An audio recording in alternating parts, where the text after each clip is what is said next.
Hello and welcome to the Gen AI podcast. I'm your host, Cheryl Tyus, and today we're talking to the visionary entrepreneur and co-founder of Deep Liquid, Denham D'Silva. Denham, how are you today? Good, Cheryl. How are you doing? I'm very well. I'm going to let you tell people in your words, but from what I can gather, Deep Liquid is an AI-powered customer engagement platform which connects producers of consumer goods and, in the first instance, beer breweries, with their customers to provide a feedback loop and supercharge both the product and its customer engagement. We'll delve more into that in a minute, and you can correct me. But Denham, first, please do tell us a little bit more about yourself. Yeah, so my background is a little bit varied. Um, left Australia when I was 10 years old, traveled all over the place. My 4 years of high school were in four different countries. Um, and I was lucky enough to get a scholarship to the US in 1990, so sort of showing my age there. And anybody who was in the US then, around that time, late 80s, early 90s, knows that the craft beer industry was just exploding then. It's sort of what happened in Australia probably about 15, 20 years ago now, about 15 years ago when the craft brewing industry started exploding.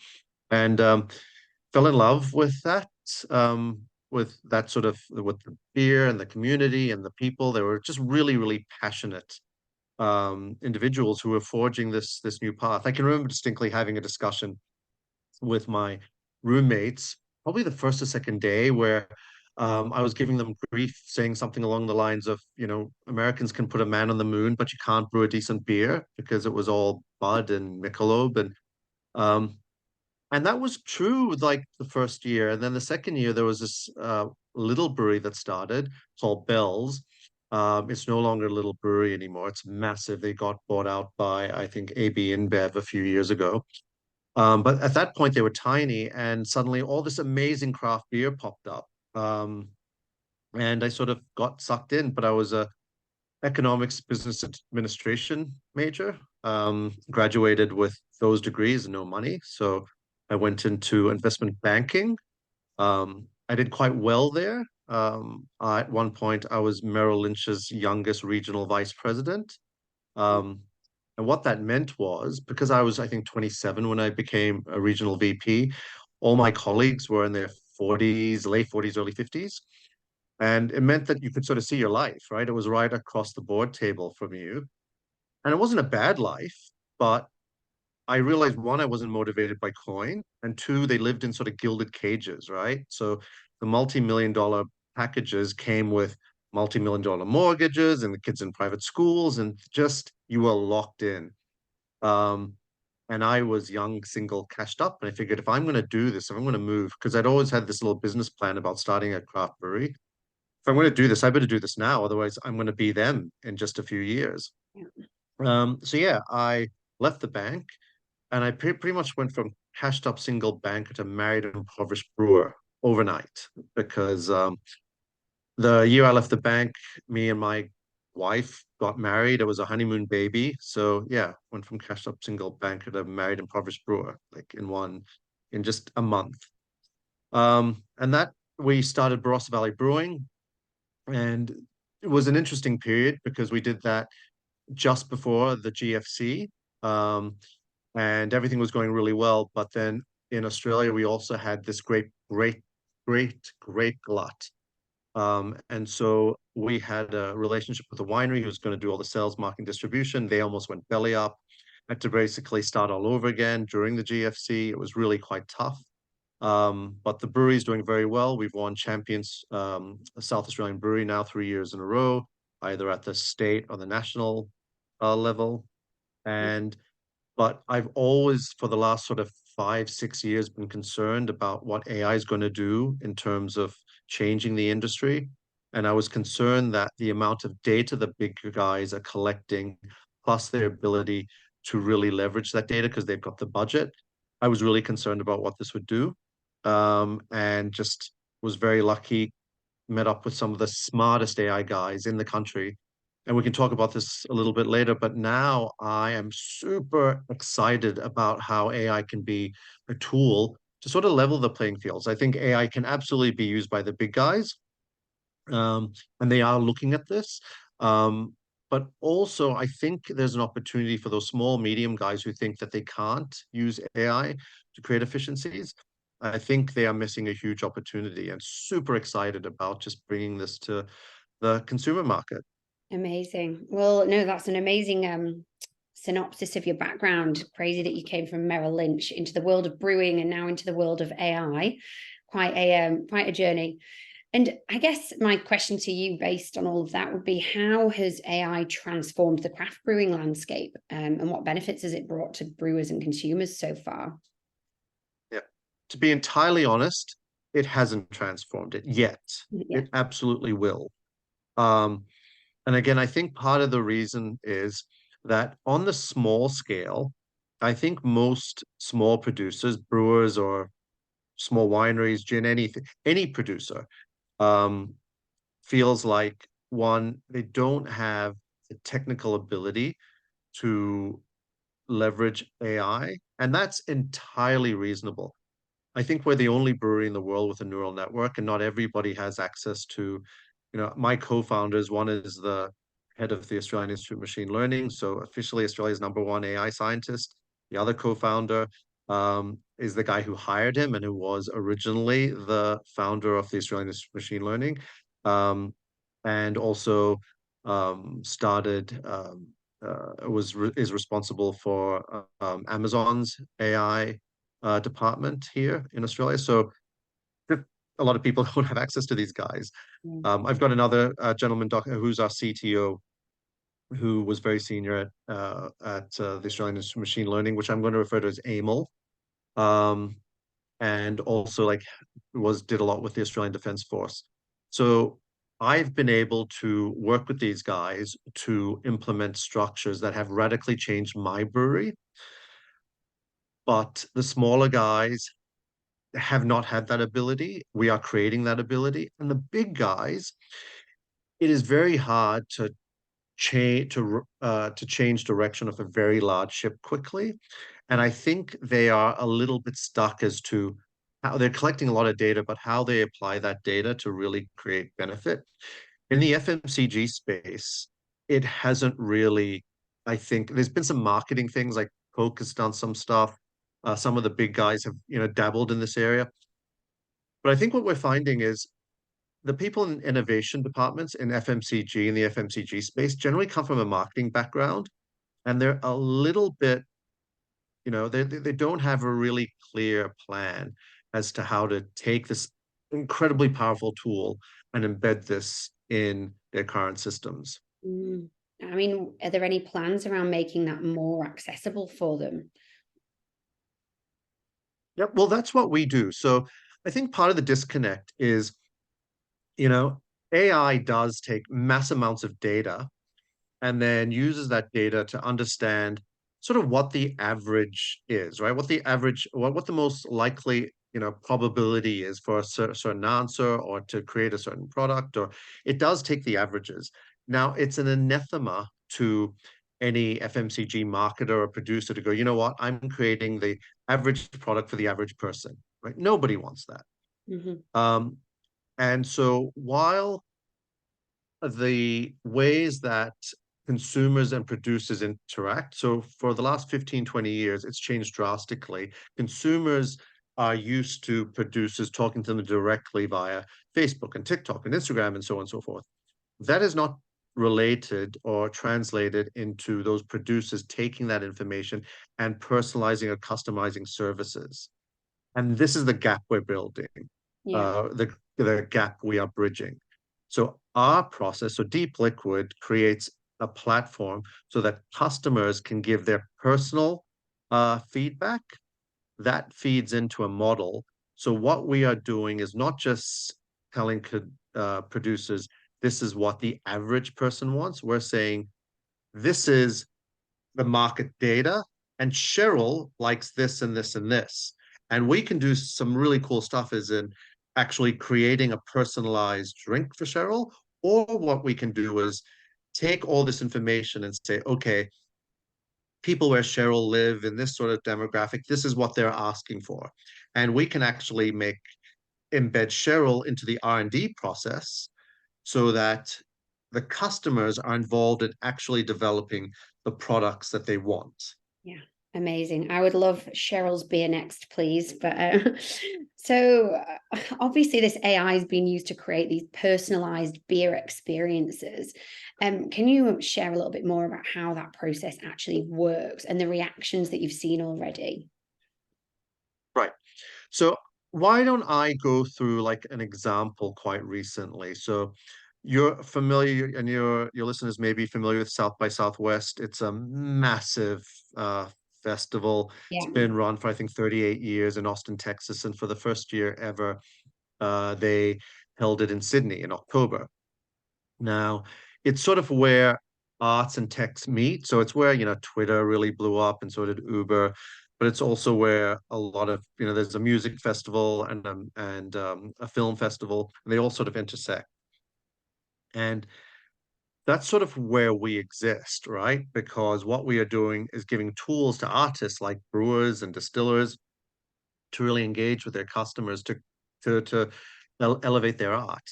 And so we were invited. We were listed as one of the top 20 South Australian startups. So we got an invite to present there. And so what we did there is we had this AI bar where there was four dips of Australian botanicals: lemon myrtle, wattle seed, river mint, and kakadu plum. And customers would try the dips and rate the dips. And by doing that, we understood their flavor profile. That generated a QR code. It went to an AI bar. And then we said, okay, great. We are going to create an Aussie Pale Ale for you based on what we know you like and dislike, right? So it'd be a personalized beer. So, we'd create Cheryl's Aussie Pale. You try that. And so it was a personalized beer.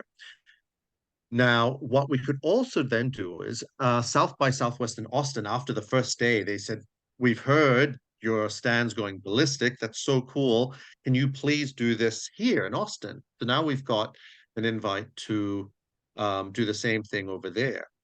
And what I've said is, okay, let's do this. Let's take all the data that we're collecting and then create an Aussie Pale Ale that we will launch in Austin, right? So then what that did is we were allowed to get that data, and we're allowed to get the data that allows us to get best product market fit. So it's not me guessing as to what customers like, is the customer saying, I'm getting my personalized beer, and I can use that data to then go, okay, this is the recipe development that is going to then allow us to get, the best Aussie Pale Ale that we can then put into mass production. So now that does two things. It allows us to make the best product. It gives us the ability to create product market fit. But also, a large percentage of the people who tried that went, oh my gosh, that is so cool. Are you going to release this here? Because I want to try it. And obviously, once you know that you're part of a process to create a product, you feel engaged. You want to try that product. So it absolutely. increases engagement, it makes the product better, and it creates efficiencies for the producer. So, in a nutshell, that's sort of what we do. We get reviews, and then that feeds our neural network. Amazing. It makes perfect sense to me. And look, I've noticed in the past that you've emphasized the responsible use of AI to elevate the human art and passion. How do you and Deep Liquid ensure harmonious collaboration between that human creativity and artificial intelligence? Yeah, so great question. And this is something I'm truly, really passionate about. And there's a lot of data around this. AI by itself doesn't always yield the best outcomes, right? And humans also are just as fallible. Where you see immense productivity gains is when AI is a tool to elevate human creativity and productivity, right? And so this is what happens at my brewery, right? So we don't have robots brewing the beer. What we do is we have we use AI to get as much feedback from our customers as possible. That then distills this into information that the brewers can use to get out the best product, right? And that's just what we do. But there's so many instances in how when you merge, uh, human creativity and just processing power that AI allows, you really get the best of both worlds. And really, this is not radically different to what we've been doing for a long time. So at the brewery, we talk to lots of people. We do tastings and say, what do you think about this? What do you think about that? But our little monkey brains have to collect all this data. And so it is very narrow and it is not a good reflection of the entire market. Now, for the first time, hand on heart, I can listen to everyone. I use listen in air quotes because everybody's feedback is feeding the neural network and then processing that so it gives us really good information as to how best to to satisfy customer demands.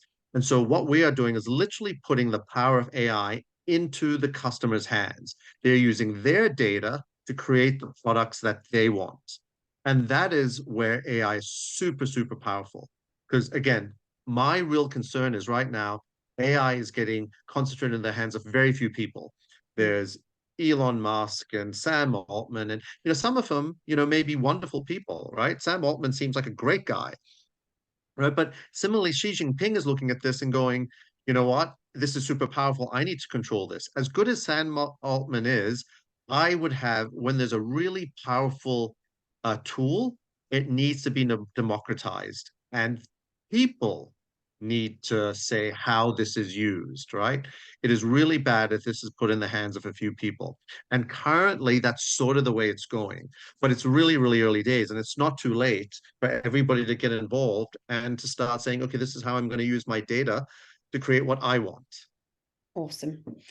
Really awesome. And congratulations on being named one of South Australia's hottest startups, by the way. Thank you. Thank you. How Thank does you. it feel to be part of that, of Adelaide's landscape, that innovation landscape? Yeah, listen, I haven't had time to really stop and think about it, but like when it happened, it was, yeah, it's reinforces my belief that we're on the right path because, Adelaide's known as the city of churches and such, but I gotta say, like everybody in the know, um, understands that there is a really vibrant startup community here. So the amount of people like, and again, we're really lucky, Emil was set up here, and there's this really vibrant Lot 14 sort of environment where it's attracted some of the smartest startups from all over the country. Microsoft and Amazon and Google have all moved people here to work with Emil and the other, that creates an ecosystem that just feeds off each other. And yeah, the number of people come here from Sydney or overseas who go, oh my gosh, like this is not what I expected from Adelaide. Yeah. I think one of the smartest things the South Australian government did a while ago is when they realized, okay, building cars isn't the future, right? And when GM finally closed its doors, they went, okay, where are we gonna put our energy? What's the next, big thing? They identified AI and they identified creating an environment where you can really nurture startups broadly. Mhm. Because Adelaide's a really good place to do this. It's a small market. We can do a lot of market testing. It's quite cost effective. It's right in the middle of it's in the middle of the country, so you can get to both East Coast and West Coast. So it's actually a really good place for businesses to sort of test products. And so there's a really vibrant startup community here. So for us to be picked as one of the hottest, that's awesome. Yeah, I mean, it's definitely been recognized as a bit of a hotbed of innovation there now, which surprised me as well. And it seems like it's contributed a bit to the growth of deep liquid in some unexpected ways, maybe. But Definitely. yeah, well, starting and growing a venture is often a team effort. Could you share a few insights into the collaborative dynamics behind Deep Liquid? Yeah. Again, a really good question. It's interesting. So you've hit on, I guess, um, I'm a big believer in that, it's only a mistake when you repeat it. And I'll be entirely frank, one of the mistakes I made with Barossa Valley Brewing early on is I tried to do everything myself. Um, and again, we were at the right place at the right time with the right product, but we did not grow as fast as and quickly and made more mistakes just because I was trying to do everything. Um, it is critical to have a well-rounded team. And that's the very first thing I did. So was very, very lucky in that we connected to, like I said, the smartest AI guys. I won't go over that again, but You know, Jamie, Simon, and Anton got involved very, very early. And so we've got really smart AI chops. What I realized then is we needed some more, there were some gaps we needed to fill. One of them was sort of marketing communications. Again, I'm learning from mistakes we made with Barossa Valley Brewing. Barossa Valley Brewing started in 2005. Now that's when Facebook and Instagram and so on and so forth started. And I was just too busy and I missed the whole social media engaging directly with customers. And basically what I realized also we couldn't make that mistake again. So one of the again first things I did was I looked for a really good communications marketing person. So Natalie Renner, she's now director of communications. She's a 26-year professional. She's run her own agencies, so we tick that box. I needed somebody who was a really good product person that was super organized. I'm very much the ideas person, as you can I can sort of run down rabbit warrens really quickly. And I sometimes need somebody to go, whoa, whoa, whoa, well, we need to focus on this, right? So Josh Martucci, he's actually got a degree in neuroscience, really smart guy, but also was a home brewer and come from a hospitality background. So ticked a bunch of boxes there. And basically what I do is I sit back and go, okay, what are the things I'm terrible at? And who are people that are going to say, Denham, this is a bad idea, right? You need to think about this again. Mm. So recently we've got involved a gentleman by the name of Mark Hazeman. He was the CEO for Mighty Craft, which is they are a listed ASX company and has a portfolio of I think probably maybe close to 20 distilleries and breweries. Um, so he prior to that was a director at CUB, has a lot of experience there, so brought him in because he's got very broad experience where I didn't. And the other person who was really super helpful is a gentleman by the name of Dick Cantwell. He was founder of a very, very successful brewery in the US, got purchased by AB InBev probably about 15 years ago now. Well, really one of the founding fathers of the craft beer movement in the US. And I just touched base with him because he's a really straight shooter.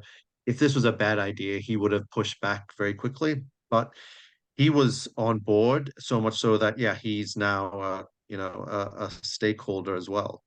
Um, so yeah, it's really been important, and I've looked at just finding people who would fill the gaps and do the things and bring the skill sets that I didn't bring. Yeah. People are always at the heart of any business, I guess. And you never want to be the smartest person in the room, hey?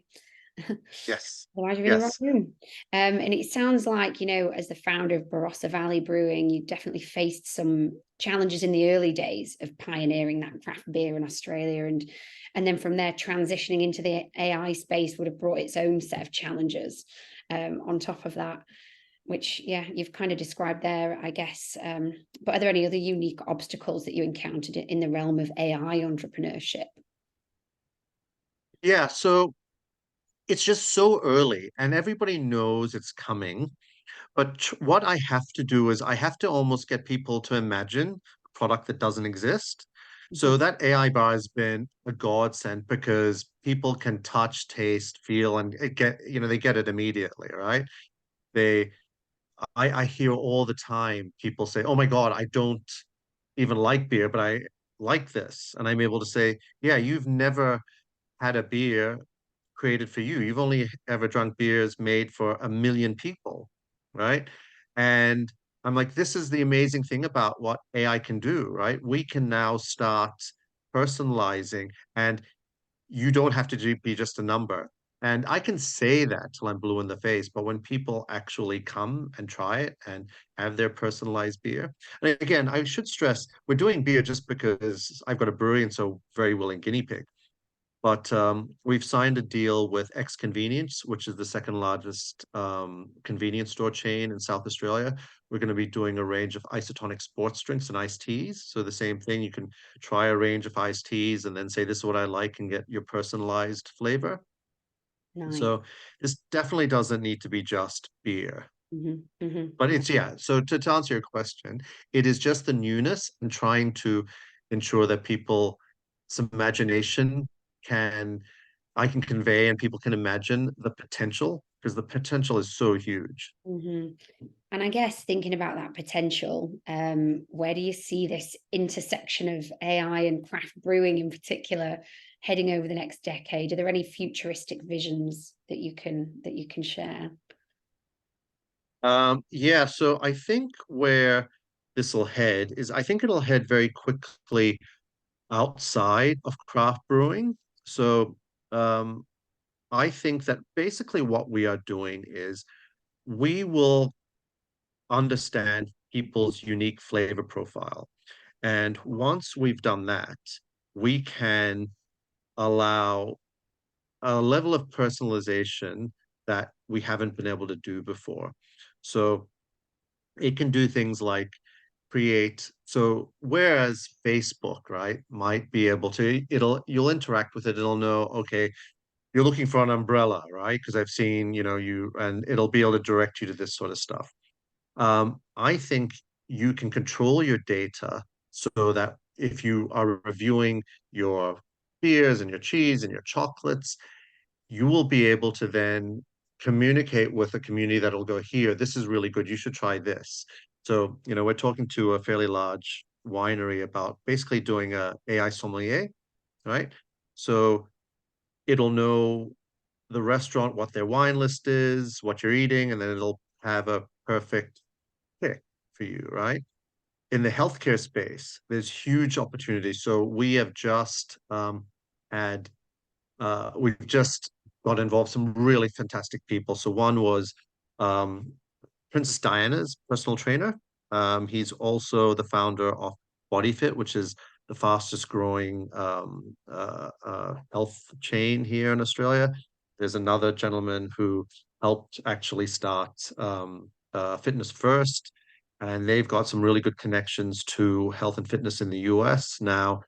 Um, where I see this going is we will be able to take what you like plus what's good for you and use AI to merge the two. So your post-workout drink will be personalized for exactly what you need to give you the health outcomes you desire. And my wife's a personal trainer and a nutritionist, and I've known for a long time that you can have amazing health outcomes if you just eat the right stuff. Mhm. It's really hard to get people to eat the right stuff. But if we know what you like, right? And we use AI to then construct the ideal uh, diet and also your shakes and your supplements and so on and so forth that's personalized. I think we can have amazing health outcomes and you can enjoy it at the same time, right? Because we'll be constructing what you enjoy plus what's good for you. So Mhm. where this is going to go is to really, I think, personalize an experience that is going to be enjoyable and beneficial. Yeah, I totally agree on the personalization front. I think a lot of businesses, health businesses, like you mentioned in particular, are going down that route of personalizing supplementation and things like that based on a person's DNA profile. Um, and yeah, and medication as well. So yeah, super interesting and super exciting. And look, besides all these professional endeavors, do you have any passion projects or hobbies that you're currently engaged in? I've got three teenage boys, and so I guess I'm trying to do everything possible just to keep up with them. So, I will, pull myself off a rugby pitch, sore and aching, or I'm trying to play, uh, I'm playing basketball, like I was learning to play basketball at the ripe old age of 52, which is not the age you want to be taking up basketball. Which is again, honestly, why I'm really excited about, potentially having really amazing fitness professionals that are involved. So another guy who's just got involved, he produces a series called A Search for Hurt, where he works with, again, fitness professionals and tracks their journey. And his journey was sort of based on he had a cancer challenge, and he really took his own healthcare in his own hands and did a lot of research. And mended himself, and now he's a super fit, healthy, functioning person. But he's excited about this to bring that and use AI to really leverage that. And yeah, I haven't had to deal with his, but if I can use all of this, their knowledge, and then augment that with AI to make sure I can continue to beat my 14-year-old on a basketball court, then Oh, that's yeah, a win, I love it. right? Love the biohacking technologies that are coming out now as well. Look, Yep. what advice would you give for any individuals aspiring to enter the AI space?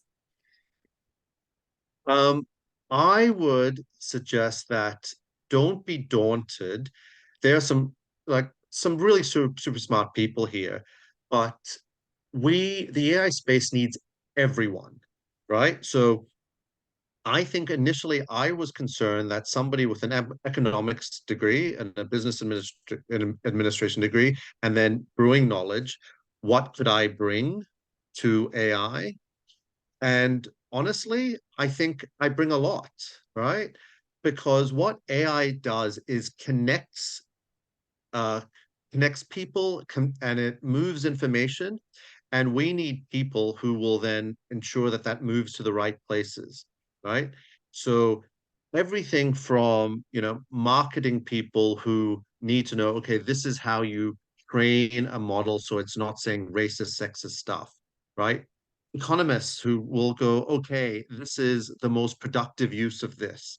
Um, AI, again, at its best, leverages and really amplifies what's best about humans. So what I'd say is if you are keen to get into the space, then almost anything you bring can is valuable at this stage because the people who are literally building the code don't have this data, right? And I use data, and that can sound really cold, but that data is really your human experience, right? So human experience is data, and all these engineers need it. So there is we're at an inflection point and it's going to grow immensely. And I would say, don't be scared to jump in, ask questions, and, you know, ask the experts. Like, you can get online, you can, like, I've regularly had these conversations. I'm having conversations with a whole range of people to say, hey, this may be a stupid question, but can I use AI here? And you know what? They're never stupid questions, Yeah, right? yeah, So find somebody in the space, get online, ask a question. You may be scared it'll be stupid. I guarantee you it's not stupid. nice. I like that. And I feel like AI truly is for everyone. It can help everyone. It just depends how you choose to pick it up and use it and not be afraid of it. Okay, well, I thought perhaps we'd have a little quick fire round of questions for viewers to get to know you on a personal level a little bit better just before we wrap up, if that's okay. Sure. It's Um, fine. all right. So, Denham, weirdest thing you've ever done or one of, Weirdest thing I've ever done as a one-off. Okay. or one of. Okay. Oh, okay. This is probably the stupidest thing I ever did. And I would really not recommend it. And this is probably not the best answer. I'm sure there's a better answer, but it's the one that probably impacted me the most. So, I tried to scale a building in Japan, going from the second to the third floor, Wow. sort of a bet thing, and Holy it shit. didn't work very well. And yeah, ended up, yeah, basically 2.5 floors down. And yeah, stupid bets when you're in college. That was That bold. was that was dumb. Um, I yeah, like, so it was dumb, and yeah, it was yeah. Yeah. I think what was the question? The weirdest thing? yeah, weirdest thing. That is pretty weird. That is pretty weird. I'm pretty That is game. pretty weird. So yeah. Don't try to scare me. And what about favorite and least favorite country? Favorite country. Um, I think uh favorite would have to be probably India, but it's again highly influenced. I was 18 years old, having a great, I think when you're 18, right, you have a great time, right? You just, oh, actually, scratch that. Hong Kong. But again, very, very, very same. I was just having a lot of fun. And then I wasn't 18, I was 27, 28. Like I said, cashed up banker, really good friends. You know, I was playing rugby and had really good rugby mates, but also a really rich, vibrant uh, professional career at Merrill. Um, yeah, I was in a really good place. And Hong Kong at that point, so this would have been in two early 2000s, was just a really vibrant city. Loved, loved, loved Hong Kong. Um, Unfortunately, it's a terrible, it's, you know what? And then I'd say now my least favorite place is Hong Kong. So my favorite place would be Hong Kong, late 90s, early 2000s. My least favorite place is probably Hong Kong now, because what's happened is, you know, what China has sort of done is absolutely killed what made that place special and vibrant. And yeah, it's a real pity. Interesting. Okay, final one. What do you eat for breakfast? I don't eat breakfast. I intermittent fast, What you might right? do. So again, I do as much sort of biohacking as I can, and I try to stay up on like what's going to work for somebody in my age group, and that seems to work for me. Also because, frankly, it saves me 15, 20 minutes, and right now I'm super time poor, so it works for me. So I don't eat breakfast, and I have lunch and dinner, and I snack, and I try to eat as much protein as I can. Yeah. Um, yeah. It's crazy how many CEOs we speak to that are into biohacking and intermittent fasting. So seems to be a bit of a trend out there, especially in the AI field, funnily enough. But look, that wraps up another episode of the Gen AI podcast for today. A huge thanks to Denham D'Silva for sharing his journey at the intersection of consumer goods and AI. Join us next time for more thought-provoking conversations with thought leaders in the world of AI. Remember, the future's happening now. And until next time, stay curious.